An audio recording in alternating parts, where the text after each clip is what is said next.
काल झालेली घटना अतिशय दुर्दैवी आहे।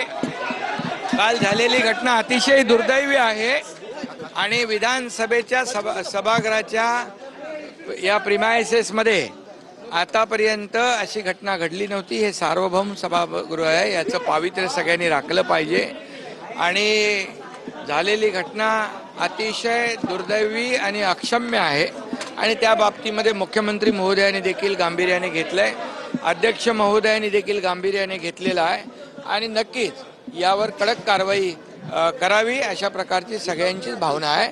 कारण शेवटी विधान भवन हा परिसर जो आहे, इथं कायदे आपण करतो, त्याचबरोबर हे कायदे मंडळ आहे, या ठिकाणी सर्वसामान्य लोकांना न्याय देण्याचं काम या विधान भवनातून होतं, विधिमंडळातून होतं आणि म्हणून ही पवित्र वास्तू आहे आणि म्हणून याचं पावित्र्य राखण्याचं काम सर्वांनीच केलं पाहिजे आणि म्हणून सगळ्यांनाच या ठिकाणी माझी विनंती आहे की या विधिमंडळ सभागृह असेल किंबहुना हा परिसर असेल, याचं पावित्र्य सगळ्यांनी राखावं आणि या कालच्या झालेल्या घटनेबाबत अध्यक्ष महोदय कडक कारवाई करतील। मुख्यमंत्री महोदयांनी देखील गांभीर्याने घेतले, सरकारने गांभीर्याने घेतलेले।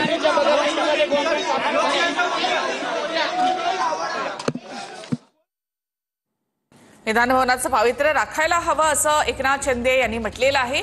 कालची घटना ही विधानसभा अध्यक्षांनी गांभीर्याने घेतलेली आहे। तसेच कालची घटना ही दुर्दैवाची प्रतिक्रिया उपमुख्यमंत्री एकनाथ शिंदे यांनी दिली आहे।